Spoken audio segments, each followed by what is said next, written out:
The morning light was soft and strange when Alara woke beneath the shadow of the forbidden peaks.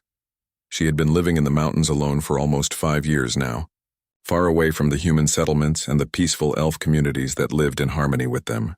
Her cave home was carved into the side of a cliff, where the wind sang through narrow openings and created a natural music that had become like a lullaby to her over the years. She was different from other elves. While her people lived in organized villages with trading posts and cultural centers, Alara felt called to something else.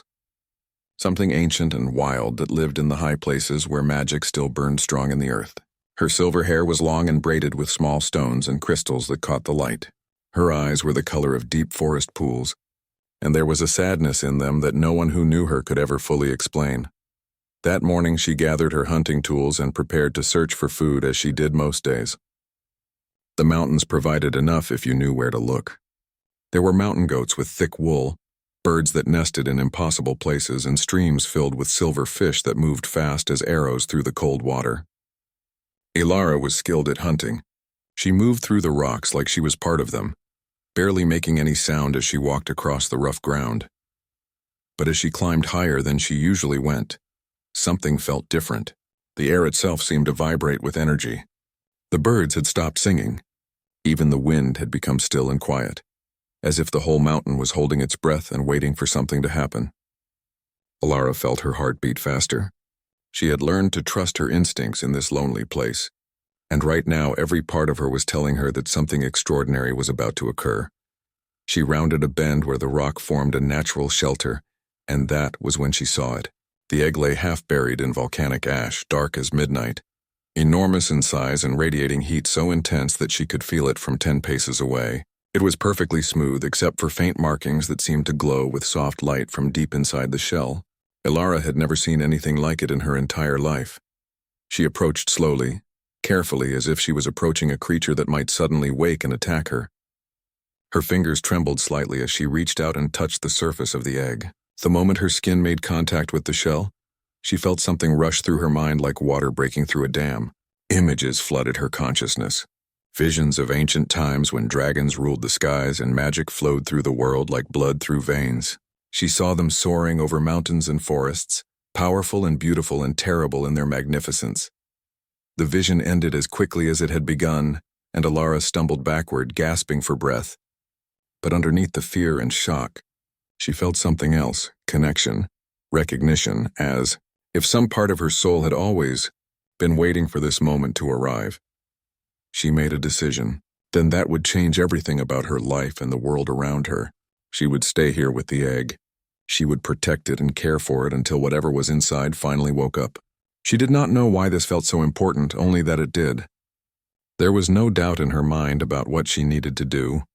Alara set up a camp near the egg, moving quickly and efficiently with the skills she had learned during her years of solitude. She gathered stones and built a shelter that would protect her from the wind and rain. She collected firewood from the few stunted trees that grew this high on the mountain.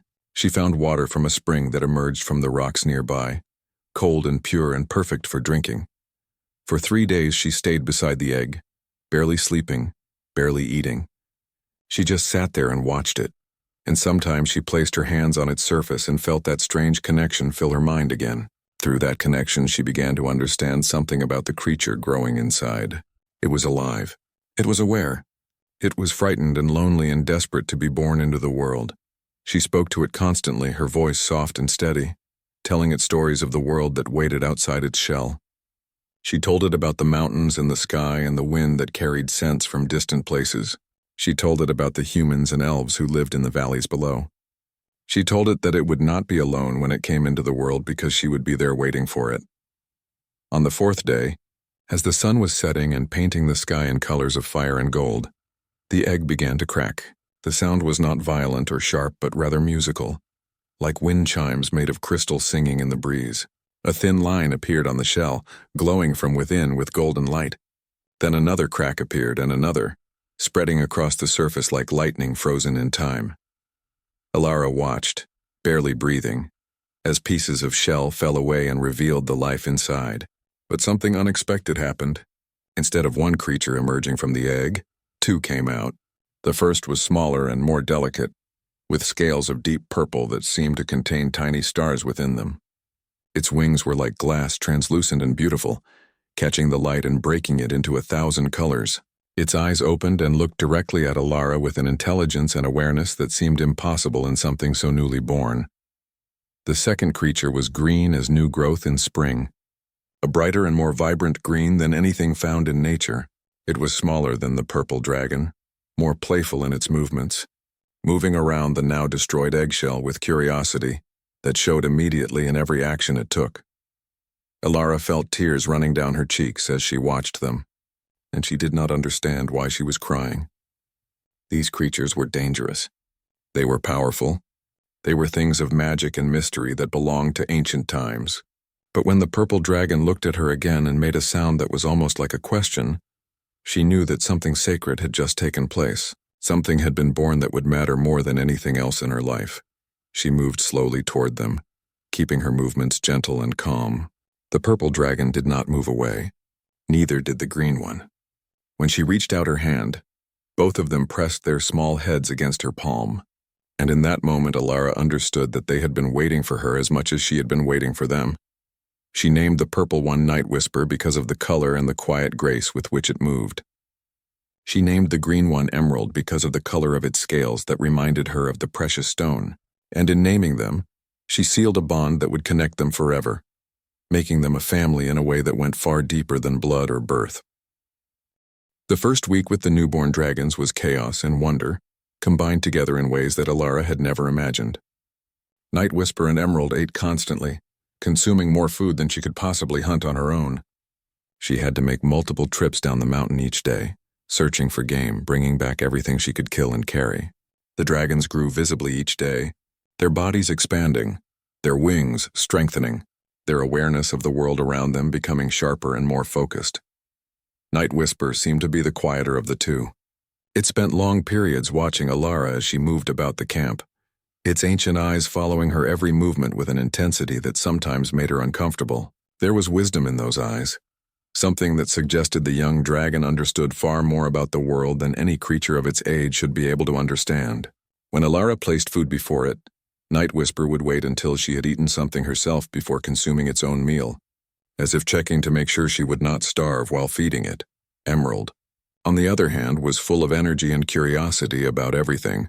It would chase its tail in circles until it became dizzy and fell over. It would bat at leaves and stones and anything else it could grab with its small claws. It made sounds constantly, chirping and clicking and making odd musical notes that seemed almost like laughing. When Alara lay down to sleep, Emerald would curl up against her body, using her as a pillow, pressing its small warm weight against her chest and sides. She began to understand that the dragons could sense her emotions and her moods. When she felt sad, both of them would stay close to her, their presence providing comfort that needed no words. When she was afraid, Night Whisper would move to stand between her and whatever had frightened her, ready to protect her from any danger that might come. Emerald would try to make her laugh by doing silly things, jumping high in the air and missing completely, crashing into things in hilarious ways that never failed to bring a smile to her face. As the weeks passed, Alara found herself teaching the dragons things without quite meaning to do so. She taught them how to hunt by taking them with her on her expeditions into the mountain. She showed them how to track prey by following the signs left in the earth and the vegetation. She demonstrated how to move silently, how to be patient, how to wait for exactly the right moment to strike. Both dragons proved to be quick learners, but in different ways. Night Whisper learned through observation and memory. It watched her techniques carefully and then practiced them until it had perfected each movement.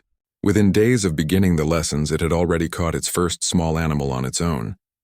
But it did so with a kind of regret that Alara had not expected to see in a predator. After it had killed a mountain hare, it sat beside its prey for a long time, looking at the dead animal with something like sorrow in its eyes. Alara understood then that Night Whisper's intelligence would make killing difficult for it, even when it was necessary for survival. Emerald learned through play and experimentation.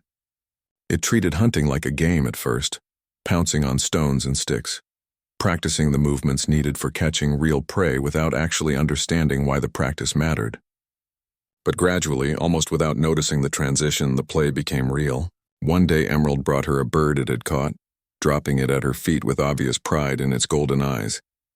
When she praised it, the young dragon made a sound that was unmistakably joy, like bells ringing out across a valley. 2 months after their hatching, the dragons had grown large enough to fly for the first time. It happened on a morning when the wind was strong and steady, coming down from the higher peaks and flowing across the valley in an almost irresistible force. Emerald took off first, leaping into the air and spreading its green wings wide.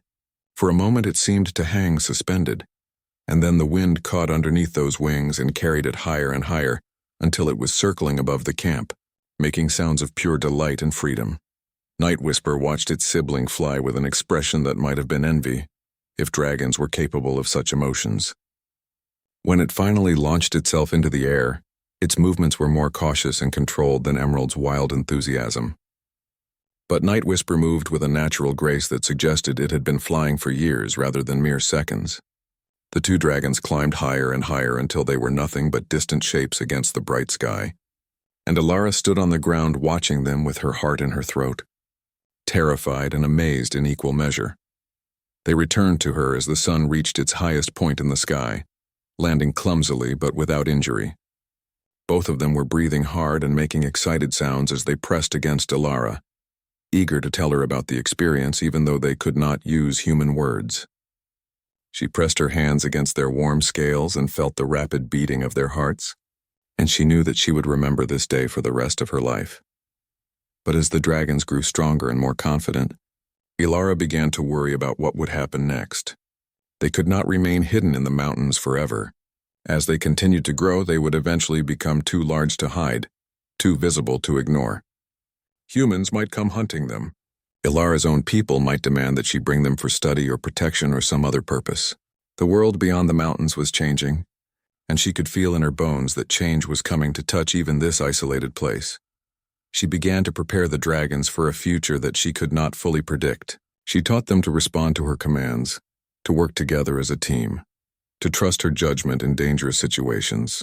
She showed them the human settlements in the valleys below, explaining what humans were and why they both frightened and fascinated her. She tried to prepare them for the possibility that someday they might have to defend themselves and her against threats from the world beyond.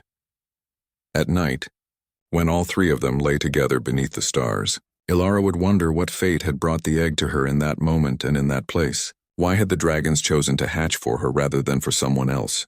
What was meant to happen when they finally emerged from their hidden home? These questions had no answers, and so she simply held on to her young dragons and felt grateful for every moment she had with them, knowing in some deep part of her heart that this peace could not last forever. A year passed and the dragons had grown to the size of horses, their wings spanning wider than a human was tall. Their scales had hardened into armor that could deflect sharp objects. Their claws had become formidable weapons. Their intelligence had developed into something that approached the level of human or elf understanding. They could understand complex sentences. They could anticipate what Alara wanted before she spoke. They could communicate with each other in ways that required only the slightest of looks or movements to convey complete thoughts. Alara had begun to spend less time hunting and more time teaching and training. She showed the dragons maps she had drawn of the region, marking the settlements and the territories of different tribes and communities. She taught them about the political divisions that existed among humans and between humans and elves. She told them stories about wars that had happened in the distant past and conflicts that had nearly destroyed entire civilizations. But her carefully balanced world began to crack on the day that humans came to the mountains. She was out gathering water when she heard them first.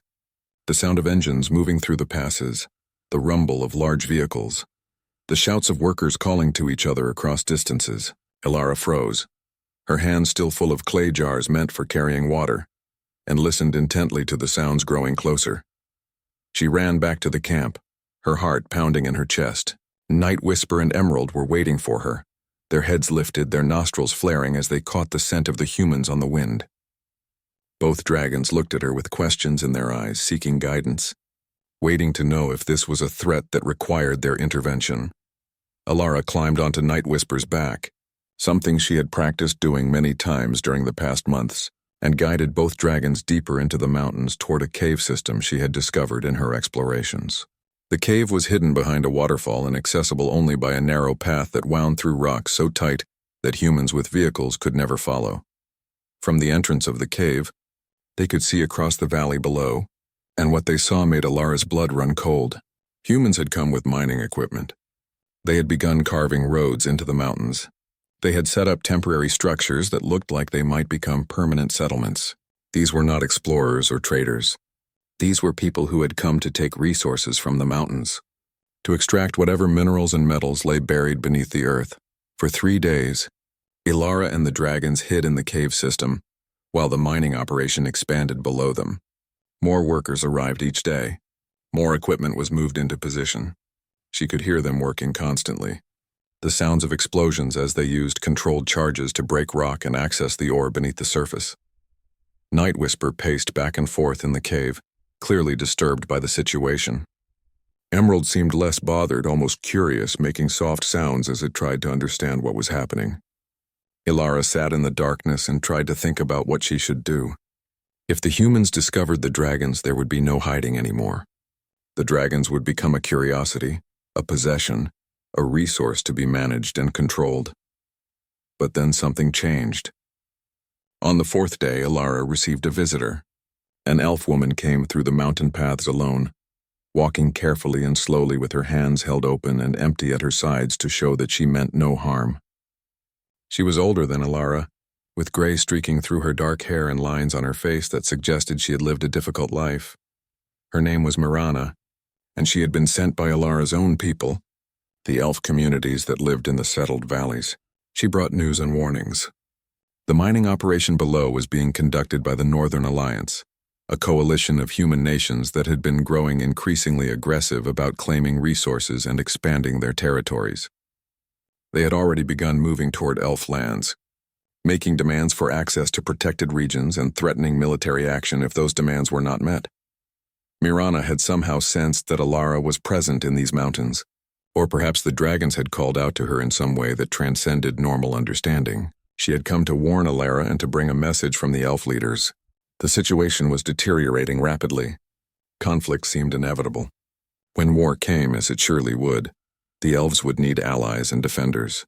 They would need anything that could stand against the military might of the Northern Alliance. She had come to ask about the dragons. She had sensed their presence somehow, felt their power rippling through the magical fabric of the world. The elf leaders wanted to know if they existed, if they were real, and if there was any possibility that they might be convinced to help defend the elf people from the coming conflict. Alara felt torn between protecting her dragons and the responsibility she felt toward her own people. The dragons had become more than just companions to her. They were family. The idea of sending them into war, of putting them in danger, of using them as weapons even for a cause she believed in, filled her with horror and pain. But Night Whisper made the decision for her. The purple dragon had been listening to the conversation between the 2 elf women, and though it could not speak in words, Alara could feel its emotions through their connection. Night Whisper understood what was coming. Night Whisper wanted to help. Night Whisper was willing to fight because it understood that fighting was sometimes the only way to protect what mattered. Emerald pressed against Alara's side, and she felt the green dragon's agreement flowing into her consciousness. Both dragons were ready. They had been waiting their entire lives for a purpose greater than simple survival.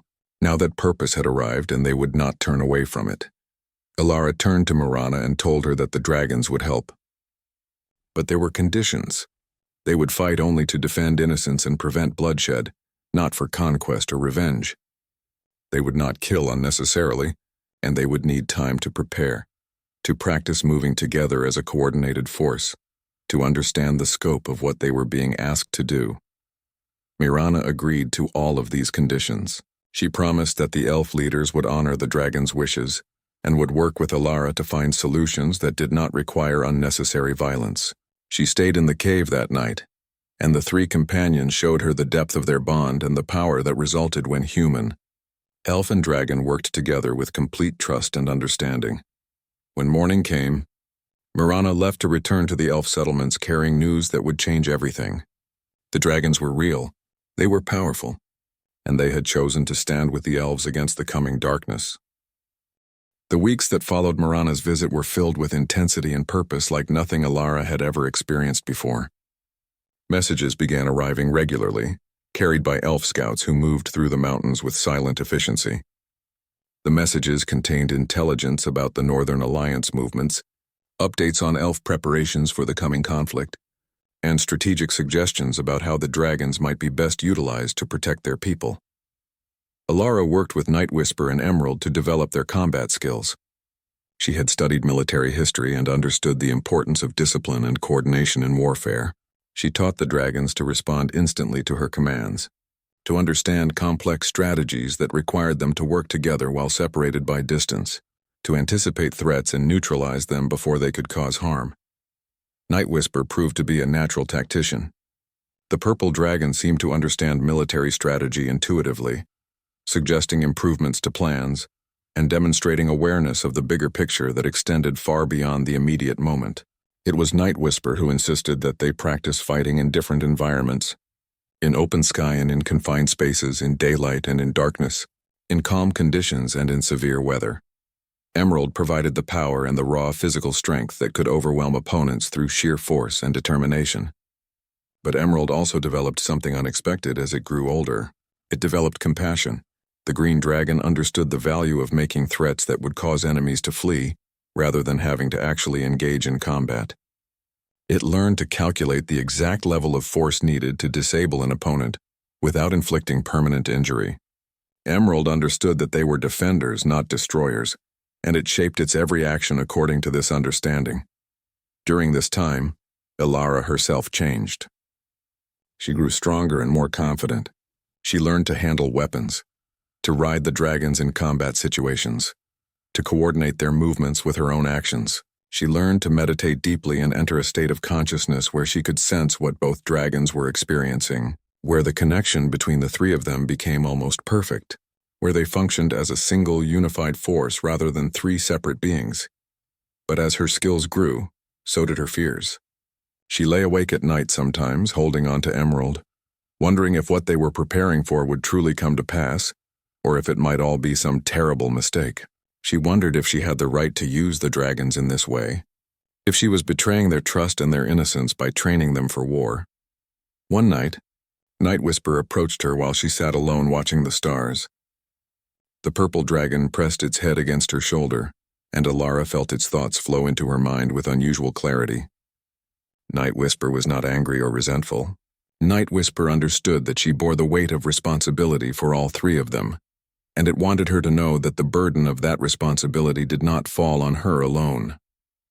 The dragons had chosen this path just as she had. They were willing participants, not forced soldiers.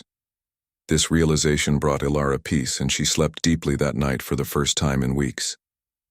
3 months after Mirana's visit, the call came. Messages arrived from the elf settlements indicating that the Northern Alliance was preparing for a major offensive. They had gathered military forces along the borders of elf territory. They had issued ultimatums demanding surrender and the granting of mining rights across vast regions of sacred elf lands. The deadline for the elves to comply was only days away. The elf leaders had decided that they would not surrender. They had decided to stand and fight, and they had asked Alara to bring the dragons to the Valley of New Haven, the largest elf settlement, where the most important negotiations and discussions were taking place. Alara prepared carefully for this journey. She packed supplies into bags that could be carried by the dragons. She gathered documents and maps. She made sure that Night Whisper and Emerald were well fed and rested. And then, as the sun was rising over the mountains, she climbed onto Night Whisper's back and signaled for Emerald to join them as they launched into the sky. Flying with the dragons was always an experience that made her feel simultaneously fragile and invincible. The wind rushed past them as they climbed higher and higher. The land stretched out beneath them in a patchwork of colors and textures. The sky seemed infinite and full of possibility. They descended toward New Haven as the sun reached its highest point. Below them, Alara could see the settlement for the first time in nearly 2 years. It had grown since she had last been there. New buildings had been constructed. Roads had been expanded. The elf population had increased as people from smaller communities had gathered in the central location for protection and coordination. But even from the sky, Alara could see that the settlement was also preparing for war. Barriers had been constructed at the perimeter. Weapons had been stored in visible locations. Elf warriors moved through the streets in organized formations, drilling and practicing combat techniques. When the dragons landed in the central square, there was a moment of stunned silence. Elves stopped their activities and stared. Children pointed with wonder and excitement. Warriors moved their hands toward weapons but did not draw them, waiting to see what would happen, trying to understand if this was a threat or a salvation. Mirana emerged from the main administrative building and she was smiling. Behind her came other elf leaders, older and younger, wearing the marks of authority and experience. They had been told that dragons were coming, but seeing it with their own eyes was different than hearing about it in messages. An old elf man with white hair and scarred face stepped forward. His name was Aldrich, and he held the title of High Guardian of the Elf People. He looked up at Night Whisper and Emerald and then at Alara sitting between them, and something like understanding and respect flickered in his ancient eyes. He spoke words of welcome and gratitude. He told Alara that her willingness to bring the dragons to help defend her people was an act of profound courage and sacrifice. He explained that the situation had grown worse even in the past few days. Northern Alliance troops were gathering on the border. An attack seemed imminent, perhaps coming within the next few days or even hours. He asked if the dragons would be willing to stand with the elves when the battle came. He asked if Alara would lead them, would help coordinate their actions with the elf defenders, would use their combined power to hold back the tide of invasion that was about to crash down on them. Alara took a deep breath and felt the solid presence of the dragons beneath her. She could sense their readiness, their willingness, their commitment to what was about to come. She looked down at Aldrich and the gathered elf leaders and told them that they would stand together. Whatever came, the three of them would face it as one unified force. Aldrich nodded, and Alara could see the weight lift slightly from his shoulders. The arrival of the dragons had changed something fundamental about the situation. The elves now had defenders that transcended normal military capability. The dragons represented hope in a situation where hope had been running dangerously thin. That night, Alara and the dragons were given a place of honor in the settlement. They were provided with food and water and comfortable rest areas, and as Alara lay between her two companions beneath the stars of New Haven, she understood that everything had changed. The time of hiding in the mountains was over. The time of preparation was complete. Whatever came next would define the entire future of her people, and the dragon she loved more than life itself. The attack came at dawn on the 7th day after Alara's arrival at New Haven. Massive Northern Alliance military forces marched down from the mountain passes, their soldiers moving in perfect formation, their vehicles armed with weapons that humanity had developed over centuries of warfare. The morning light reflected off metal and glass as thousands of warriors moved across the landscape like a tide of destruction. Alara stood on the highest building, in New Haven alongside Night Whisper and Emerald. Her people gathered below her, armed and ready, but she could see the fear in their faces. No matter how much they had prepared, no matter how many weapons they had collected, the sight of such overwhelming force was enough to shake the confidence of even the most experienced warriors. She reached out with her mind and touched both dragons, feeling their readiness, their calm acceptance of what was about to happen. Then she gave the signal, and both Night Whisper and Emerald launched themselves into the sky with a sound like thunder rolling across the mountains. The first wave of Northern Alliance soldiers did not expect dragons. They had heard stories, rumors, legends, but seeing actual dragons descending from the sky was something entirely different from mere words. Night Whisper moved like shadow given form, his purple scales catching the light in ways that seemed almost unreal. His wings spread wide enough to cast shadow across entire formations of soldiers. His roar was a sound of such primal power that it froze soldiers in place and made some of them drop their weapons in panic. Emerald attacked with more direct force, sweeping across the advancing army and sending soldiers flying like leaves caught in wind. But true to her training, Emerald did not kill. The green dragon was careful to use exactly the right amount of force to knock soldiers down and send them spinning through the air without causing permanent injury or death. Wounded soldiers scrambled to their feet and ran in panic, spreading fear through the ranks of those who had not yet encountered the dragons. But the Northern Alliance had not come unprepared for magical threats. Weapons emerged from hidden positions, devices designed specifically to counter magical creatures and supernatural forces. Energy weapons crackled to life, missiles launched into the sky, Targeted spells were cast by mages that the Alliance had brought to counter any magical defenses the elves might possess. Night Whisper screamed as an energy bolt caught his wing, burning through scales and leaving a deep wound that bled purple blood that seemed to glow in the morning light. Emerald dodged and weaved, trying to avoid the incoming fire, but one missile clipped his tail and sent him spiraling momentarily before he recovered and climbed higher into the sky. Ilara felt both dragons' pain as if it were her own. She cried out, her voice a wail of anguish and fury, and in that moment of connection something changed. The link between the three of them deepened and solidified. It became something more than just a mental connection. It became a unity of purpose so complete that their individual bodies seemed almost secondary to the force they created together. Ilara began to glow with soft light. Magic flowed through her from the dragons, and she guided that magic with precision and power. She created shields that protected the elf defenders below. She amplified the dragons' attacks so that their physical force was combined with magical energy. She saw through both dragons' eyes and her own simultaneously, understanding the entire battlefield as a unified whole rather than scattered pieces. The battle raged for hours. Soldiers died, elves fell, dragons bled. But the will to defend this place held strong. Night Whisper and Emerald fought side by side with their bond strengthened and deepened through shared danger and mutual support. When one was in trouble, the other moved to help without needing to be told. When one grew tired, the other took on more responsibility without complaint.